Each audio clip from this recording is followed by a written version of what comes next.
click Pages in the left sidebar of the Squarespace dashboard. The Pages panel opens, showing all your site's pages organized into sections like Main Navigation and Not Linked. Find the page you want to password protect and hover your mouse over its title. A gear icon appears next to the page name. Click that gear icon to open the page settings. Scroll down in the General tab until you see the password field near the bottom. Click into it and type your password. The characters will display as dots for security. Once you've entered your password, click the Save button at the bottom of the settings panel. A lock icon now appears next to the page title in the Pages panel, confirming the page is password protected. To test it, open the page in an incognito or private browser window. You should see a lock screen prompting for the password.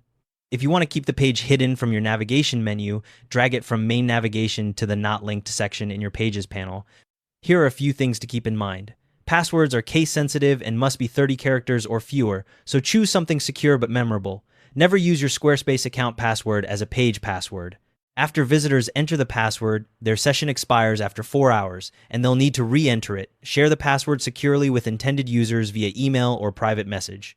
That's how you password protect a page on Squarespace.